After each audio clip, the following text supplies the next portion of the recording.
Buongiorno cari amici e benvenuti nel canale PoCamper. Oggi sono veramente orgoglioso di ospitare tra di noi due ragazzi che avete già conosciuto in un video molto particolare, il video sulla, diciamo c'entra la Norvegia. Abbiamo fatto un'installazione con nel loro veicolo, è un van, ma adesso ce ne parleranno direttamente loro. E loro, non dalla Norvegia, adesso mi hanno detto sono ritornati in Italia, ci facciamo raccontare com'è andata la loro esperienza e vediamo quali sono state le difficoltà e i problemi che hanno incontrato. Ritengo questa cosa molto interessante, quindi inizio la registrazione.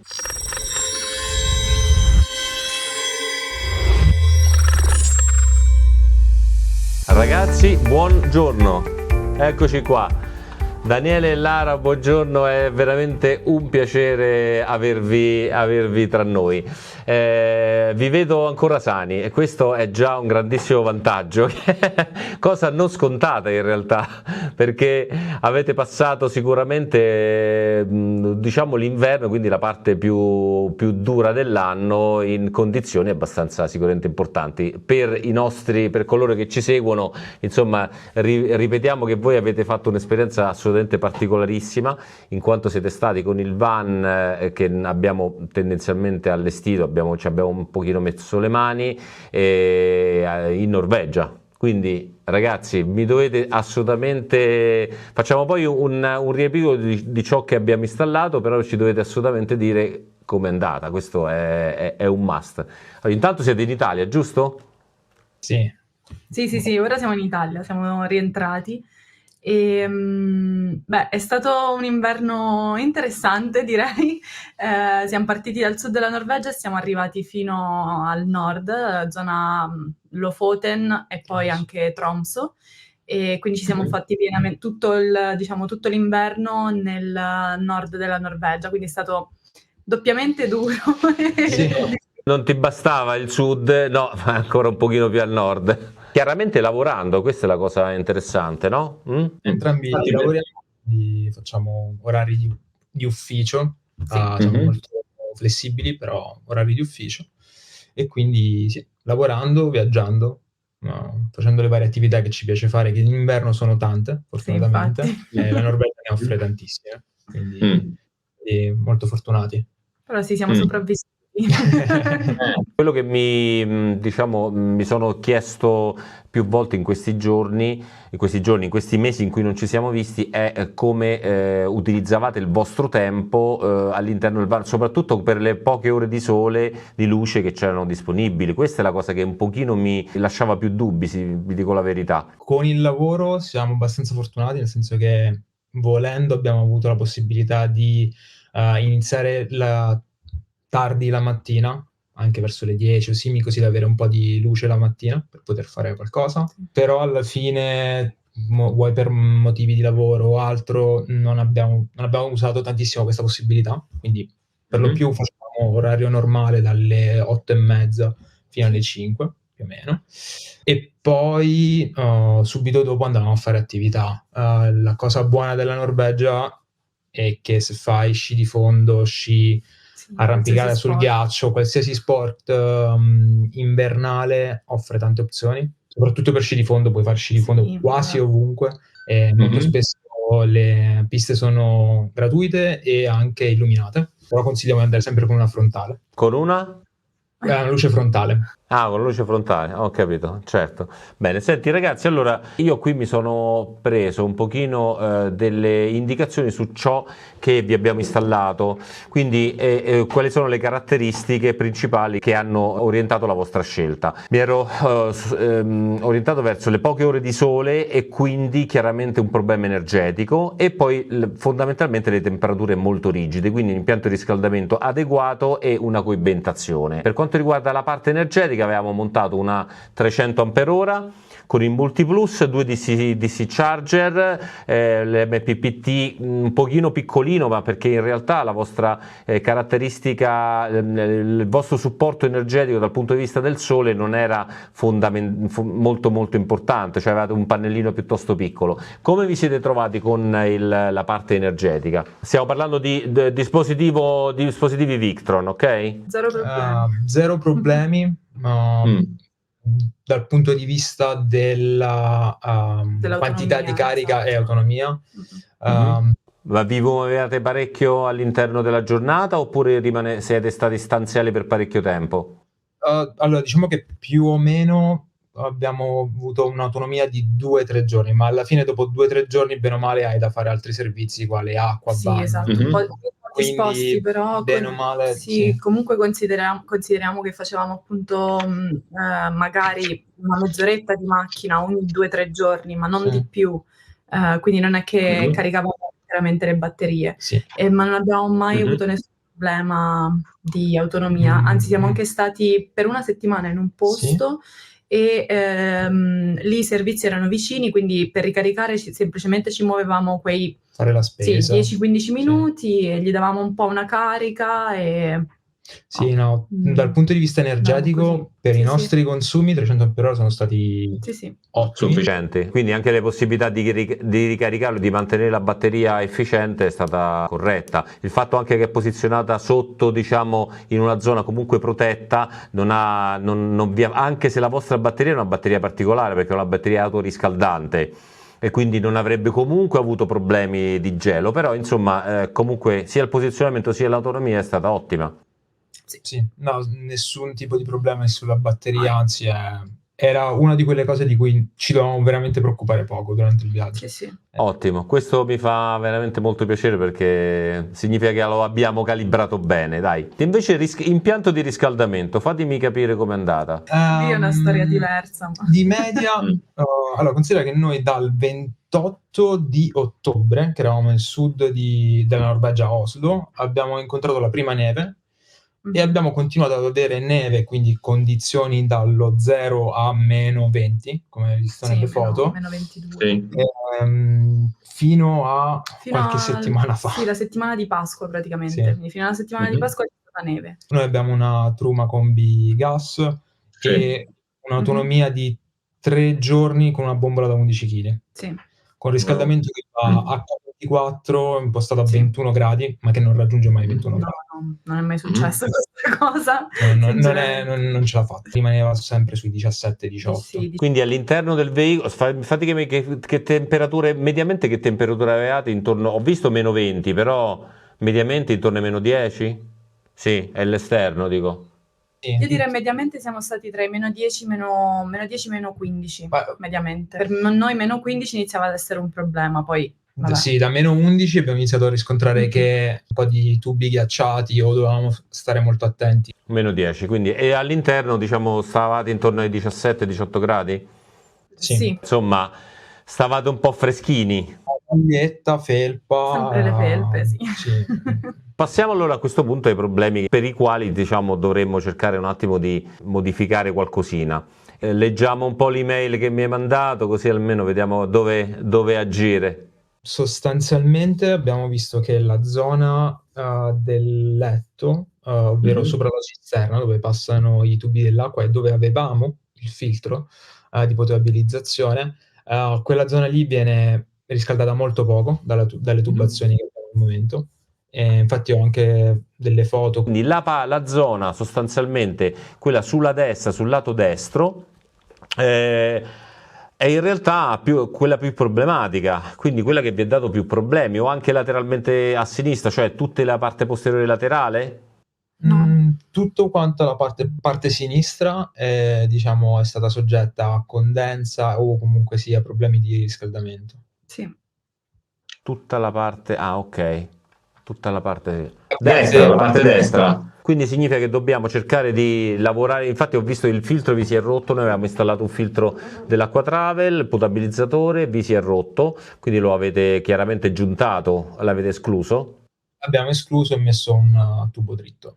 Quindi con l'impianto idraulico però non avete avuto problemi per il problema del ghiaccio?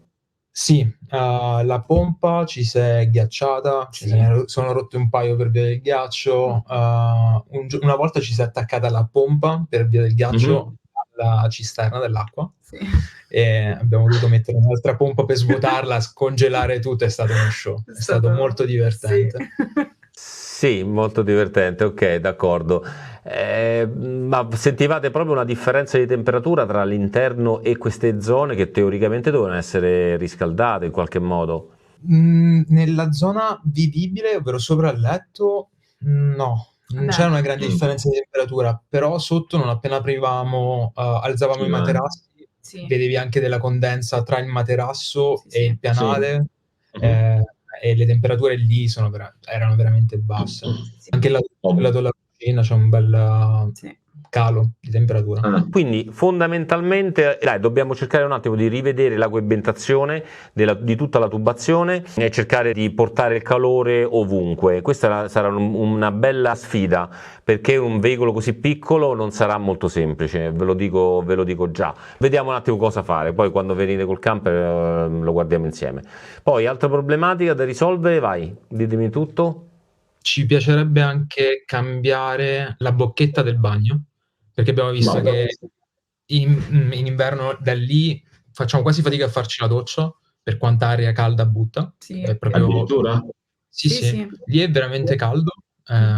Sì, perché si trova praticamente vicino alla stufa e quindi è chiaro che la riduciamo e magari quel colore lo utilizziamo per qualche altra cosa. Non so se c'è la possibilità di mettere una bocchetta regolabile che possiamo scegliere. Sì, può essere anche chiudibile, ma se è così tanta è molto più semplice mettere un raccordo con una deviazione col tubo più piccolino, e poi in modo che proprio materialmente arrivi meno aria, e quell'altra aria la utilizziamo per il resto del camper. È piacevole averla perché lo usiamo anche come zona di asciugatura per Certo. varie attrezzature o per mini lavatrici che facciamo. Mhm. Quindi è bello avere la possibilità di regolarlo, così Però che sappiamo se è una notte molto fredda possiamo chiudere sapendo che quell'aria andrà in circolo nelle altre zone. Quello potrebbe essere una bella. Vabbè, lo guardiamo insieme.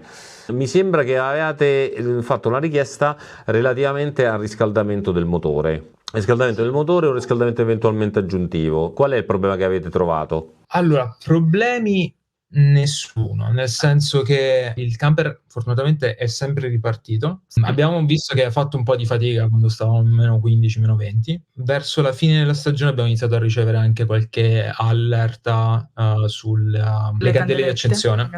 Sì. Non so se sul lungo periodo, facendo più inverni a quelle condizioni, se può portare problemi, ma qui vorremmo proprio un tuo. Allora, diciamo che quello che generalmente, diciamo, climi così rigidi, e infatti nel nord Europa è quasi uno standard, si dovrebbe installare un thermotop o similare, quindi un preriscaldatore del motore. Sinceramente, visto che voi fate così tanto inverno e così queste temperature, siete soggetti a queste temperature così rigide, sinceramente io lo farei. Cioè si monta un thermotop che preriscalda il motore, quindi con un interruttore, o si può anche, diciamo, comandare in maniera temporizzata, preriscalda il motore prima della partenza, e quel calore che viene fornito può essere utilizzato anche, visto che si riscalda l'impianto di raffreddamento del motore, può essere che passa anche attraverso il piccolo radiatore che fornisce il calore all'interno dell'abitacolo, si può utilizzare anche per riscaldare, per dare una mano in quel momento all'interno dell'abitacolo. Io questo è qualcosa che vi consiglio di installare, si mette all'interno del motore da qualche parte, non vediamo dove fissarlo, si prende la linea del gasolio e si intercetta la tubazione del raffreddamento. Sì, questo assolutamente per voi, secondo me, è un must. Canalizzabile quell'aria calda. No, quella non sarebbe canalizzabile, perché quella viene inviata, quell'aria, dalle stesse bocchette del motore. Quindi c'è un interruttore che bypassa l'interruttore del motore e fornisce il calore direttamente da là a quando si accende altrimenti bisogna magari aggiungere un altro riscaldatore a gasolio piccolino da qualche parte posizionato. Se noi troviamo, allora vi dico, se noi troviamo delle zone particolarmente fredde che non riusciamo a servire, è inevitabile installare magari un Webbastino, un 2000 ST, che ci consente di avere un modo che lavorate con tutti e due, e nella parte più fredda dove non riusciamo ad arrivare montiamo il riscaldatore a gasolio, quindi facciamo un riscaldamento combinato, e nella restante parte continuate a mantenere il riscaldamento originale, ok? E in più quello del motore è un qualcosa a parte che necessariamente va montato per preservare il motore dalle partenze così brusche, così a freddo, insomma quello ve lo consiglio assolutamente. Ha avuto delle partenze un po'... Rimanere in zone non particolarmente servite così al freddo non deve essere semplice, senza con il veicolo che si accende, non deve essere banalissimo, insomma. In Norvegia molte delle strade non sono illuminate, o perlomeno sono illuminate molto poco. Infatti abbiamo avuto diversi incontri ravvicinati con... Ho visto dalle immagini le varie renne, magari non avete incontrato le renne, ma insomma anche qualche altro animale. Renne, ma soprattutto gli alci a bordo strada è una bella paura. Sì. Veramente grandi, sono veramente grandi, sì. Quindi ci piacerebbe mettere delle luci fendinebbia per avere un po' più di illuminazione ampia e eventualmente anche qualcosa che aumenti la profondità. Ma guarda, io ho risolto con il mio veicolo, ho risolto con le luci a LED. Devo dire che ho risolto veramente in maniera anche abbastanza semplice. Ne ho cambiate tante di luci alogene leggermente più potenti, mi sembra che le mie sono delle H9 o H7, non ricordo, però sempre più potenti, ma non riuscivo a risolvere. Ho montato i LED, adesso so veramente finalmente sia sugli abbaglianti sia sugli anabbaglianti, non ho problemi, insomma ho risolto. Che noi prima dell'inverno, apposta perché sapevamo che sarebbe stata già dura, non abbiamo delle che escono di fabbrica col Ducato, ma abbiamo delle Philips. Entrambi sia sugli abbaglianti che negli anabbaglianti, e hanno fatto un discreto lavoro. Sì, no, però senza sarebbe stato impossibile. Senza credo che sarebbe stato ancora peggio. Sì.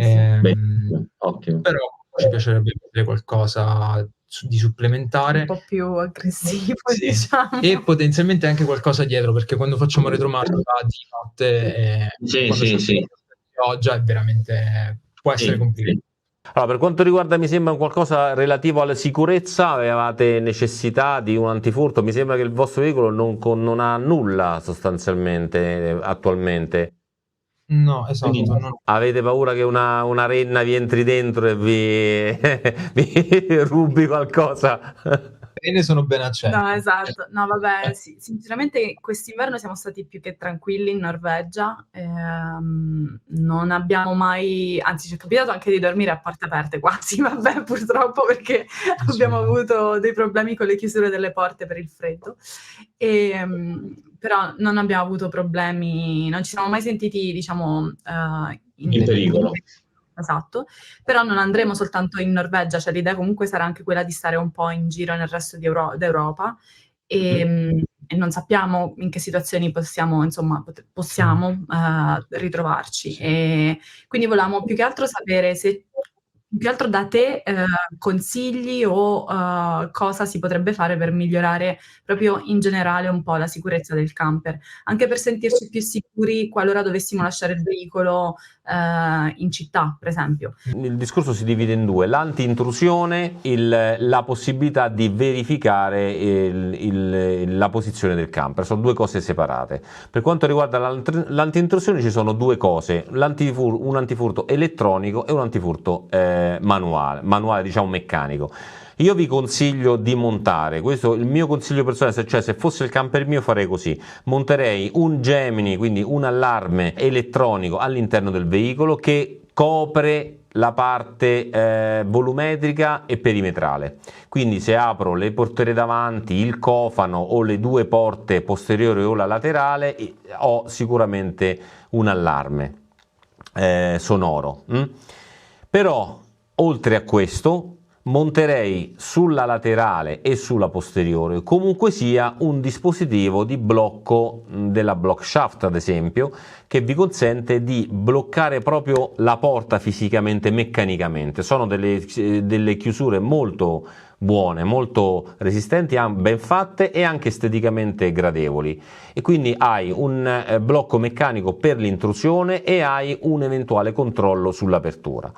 Poi per quanto riguarda il GPS, ovvero la possibilità di rintracciare il veicolo in maniera, anzi ci sono altre due cose, GPS per rintracciare il veicolo, là si può montare un modulo agganciato al Gemini che ti dà la possibilità di avere l'allarme e la posizione del veicolo, oppure addirittura si può montare un altro dispositivo che ti consente il blocco completo del veicolo, cioè il veicolo non può partire, non può proprio partire, oltre a controllarne lo stato e il punto, la posizione GPS, il veicolo, se non ci sono determinate condizioni, non parte, perché si interviene sulla linea CAN. La linea CAN è la linea che controlla tutto il dispositivo, quindi il veicolo non ve lo possono portare via, ok? Però sono due cose diverse, il furto e l'intrusione, ok? Quindi dall'intrusione ci proteggiamo tramite parte meccanica ed elettronica, dal furto, se volete, ci dobbiamo proteggere necessariamente mediante un blocco della linea CAN, ok? Questo è quanto, però insomma lo guardiamo insieme, ma non vi preoccupate che lo facciamo quando venite qui. Noi viaggiamo col gatto, quindi mi domandavo, il volumetrico scatterebbe? È disattivabile, ovviamente, è disattivabile internamente, questo è ovvio, sì, assolutamente. Quindi manterrebbe, quando tu chiudi il veicolo, mantieni la protezione perimetrale esterna, metti eventualmente le chiusure meccaniche sugli sportelli laterali e diciamo il gatto può tranquillamente stare all'interno senza problemi, senza far scattare l'allarme. Consigli anche l'installazione di piastre protettive per il lato guidatore? Io non le ho mai installate, ti dico la verità, credo di sì, perché comunque sia male non fa. Il fatto che voi non abbiate necessità adesso non è detto, perché se poi andate in Spagna, se poi andate in un posto un pochino più delicato, è ovvio che magari vi possono essere utili, insomma. Una curiosità o comunque un grande desiderio. un grande desiderio. Allora, ci è capitato di stare in delle cabin, quindi delle casette in montagna in Norvegia, e in queste case abbiamo visto che molte di queste case avevano il bagno inceneritore. Ci siamo perdutamente innamorati. Lei ha iniziato a sognare. Esatto. Installazioni. È semplicemente per una questione, cioè volevamo sapere intanto se è fattibile, quali sono i vantaggi, svantaggi, farci un po' un'idea su questa cosa. Sì. E perché il pro ovviamente sarebbe quello di non dover svuotare il bagno, giorni, esatto. Sostanzialmente. E quindi che in Norvegia è stato un po' un problema per i servizi, perché l'inverno specialmente molte delle, diciamo, delle zone in cui potevi svuotare i servizi erano chiuse per l'inverno, quindi abbiamo fatto un po' fatica. Specialmente nel sud-centro della Norvegia. Poi parte nord, Lofoten, che è super turistica, c'è anche molto turismo d'inverno, lì i servizi sono quasi sempre aperti. Gli unici periodi che siamo stati in campeggio sono stati quando abbiamo rotto il filtro, che abbiamo dovuto sostituire la linea dell'acqua, e lì, non avendo acqua, siamo dovuti per forza ricorrere a camping. E quando ci sono venuti a trovare degli amici, e lì siamo stati in queste cabin e appunto abbiamo avuto modo di conoscere il Cinderella. Comunque l'idea nostra era quella di non appoggiarci a campeggi. Però per i servizi siamo dovuti andare o nei campeggi che erano aperti, oppure appunto in queste zone di servizio, di aree di sosta, che però in alcuni casi erano chiuse, specialmente come dicevamo nel sud. Ok, guarda, allora è un prodotto che io in realtà ho visto, conosciuto lo scorso anno, è un prodotto molto interessante perché ti permette di avere un'autonomia veramente, veramente infinita, e per voi sarebbe veramente la cosa migliore. Il problema è che temo che nel vostro veicolo, essendo un van, sarà di difficile installazione. Non ve lo posso suggerire ora, però gli spazi sono molto limitati. Il veicolo vostro è un van e quindi bisognerebbe anche passare la linea del gas, perché funziona o a gas o anche elettrico, cioè ha un bruciatore sostanzialmente che incenerisce poi i liquami. La vedo difficile, la vedo dura, su un veicolo come il vostro la vedo dura, ok? Questo l'avevate immaginato? Sì, no, però immaginavamo che... In realtà, scavando un po' su YouTube, ho trovato un video in tedesco di una persona che è riuscita a montarlo su un Adria, come il nostro. Dice, esteticamente non era il massimo, e credo che lo spazio di seduta fosse veramente poco, perché con bagno classico del camper tu puoi muovere la testa e bene o male riesci a usarla per avere più spazio. Lì invece è tutto statico e fisso. Secondo me, tra tutte le vostre esigenze, questa potrebbe essere quella meno... Tu dici, guarda, sì, si fa facilissimo. Purtroppo no, ragazzi, non ho esperienza, ma ha senso, visto quanto è grande, anche perché è piuttosto imponente, poi si sgancia la parte davanti per accedere ai liquami, diciamo, liofilizzati sotto.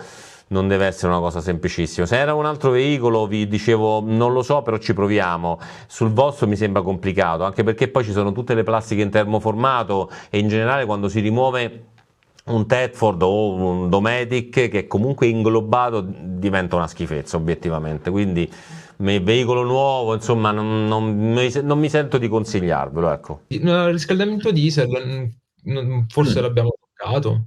Allora, in realtà il riscaldamento diesel l'abbiamo toccato perché ti ho detto che se integriamo il riscaldamento originale nel caso in cui non riusciamo ad arrivare nei punti più freddi, cioè arriviamo magari con un riscaldamento supplementare, un piccolo webbastino che mettiamo sotto e lavoriamo in questa maniera, insomma, credo che sia, secondo me, mettetelo un po' in conto perché secondo me sarebbe necessario per due ragioni. Una, perché comunque riusciremo a riscaldare in maniera più uniforme l'ambiente e non avere più quel problema che avete avuto. Due, perché abbiamo un riscaldamento di emergenza, cioè anche io sul mio veicolo ho l'Alde, per carità, d'accordo, va benissimo, però per una serie di ragioni ho installato anche un Webasto canalizzandolo tutto, rifacendo la tubazione ex novo.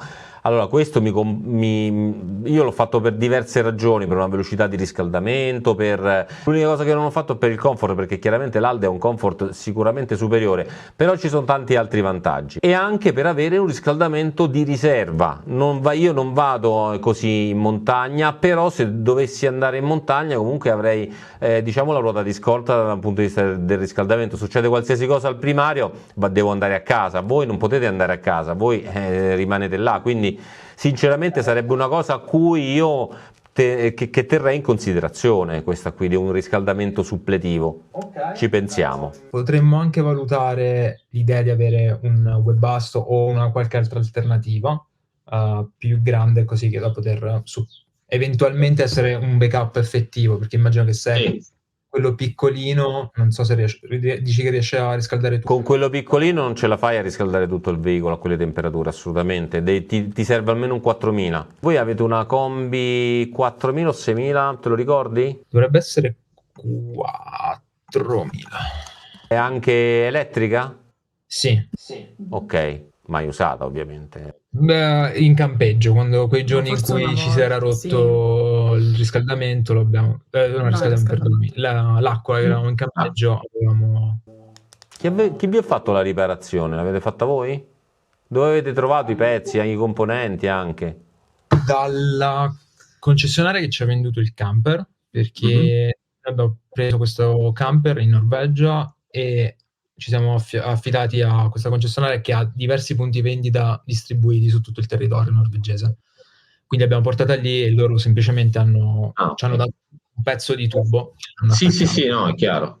Le cose che io consiglio in genere sono anche l'utilizzo di una pompa aggiuntiva, cioè portarsi una pompa aggiuntiva, quella sempre, perché è fondamentale. Pure io ce n'ho sempre una di riserva, non serve mai, ma insomma quando serve ce l'hai, perché se non...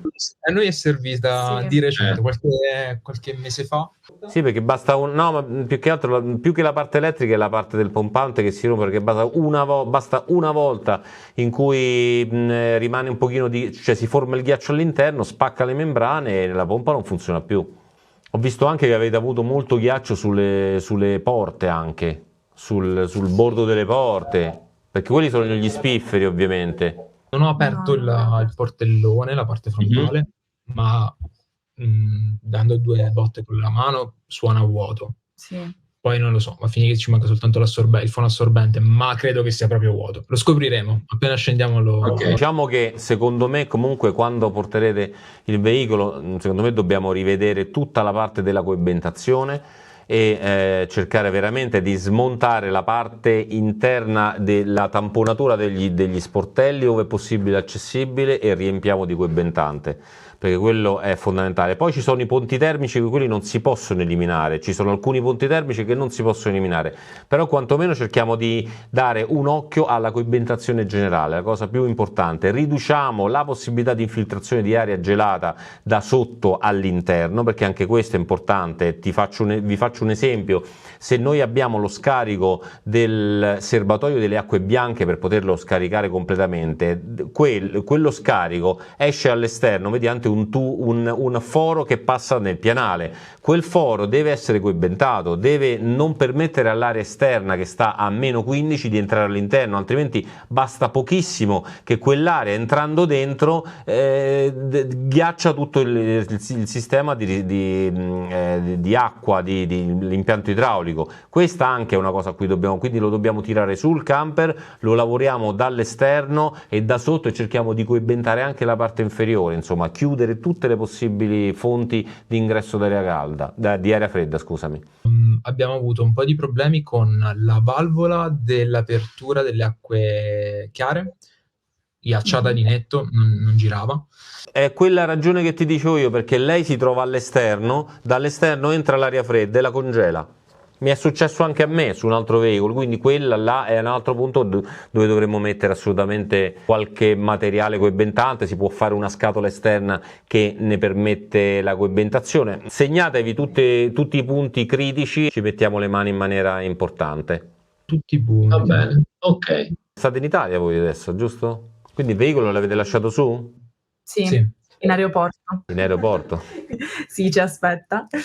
Inizio agosto iniziamo a scendere dalla Norvegia e quindi dovremmo stare cioè zona centro Italia verso fine agosto, comunque inizi di settembre. Per un mesetto e mezzo saremo qui. Noi ci vedremo a questo punto inizi settembre? Appena voi siete disponibili, noi... Sì, quello è un periodo per noi un po' delicato, vi dico la verità, perché c'è la fiera, ci sono una decina di giorni di trambusto complessivo e non sarà semplicissimo. In genere dal 7 in poi, insomma, adesso non so precisamente le date, però dopo la prima settimana di settembre, dalla seconda settimana di settembre è la seconda e la terza tendenzialmente. Quindi vediamo quando riusciamo a darvi udienza, insomma. Poi il veicolo ce lo dovrete lasciare chiaramente per un po' di tempo, perché dobbiamo vedere, cioè le cose che abbiamo detto sono abbastanza importanti, quindi se dobbiamo installare un sistema di riscaldamento aggiuntivo o dobbiamo coibentare tutto quanto, ripristinare magari i vari filtri eccetera, con tutto ciò che si è rotto e dare un'occhiata per bene. Molto interessante, vi dico la verità ragazzi, è per me molto molto interessante vedere dove intervenire, diciamo eliminare le criticità, perché poi dopo abbiamo il riscontro quando voi andrete successivamente, e se la cosa si è risolta, per me è una grande soddisfazione, vi dico la verità. Ci sentiamo magari verso luglio, diamoci uno squillo verso luglio, vediamo. Poi chiaramente se avete altri problemi o volete qualsiasi tipo di consiglio, a parte che ve la siete cavata benissimo, insomma, se volete qualche altra cosa, cioè, noi siamo sempre qua, insomma, non vi preoccupate, volete anche passarci a salutare, noi siamo qua. Okay. Siamo lieti, ovviamente passiamo a salutarvi.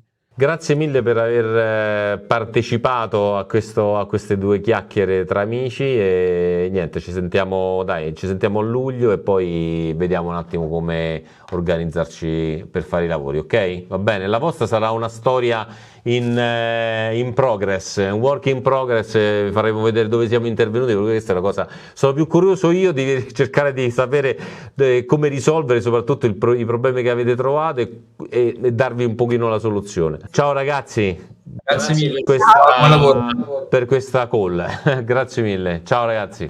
Ciao. Ok, allora per oggi quindi abbiamo terminato questa chiacchiera con Daniele e Lara e li salutiamo nuovamente. Mettete un like, iscrivetevi al canale e ci vediamo alla prossima.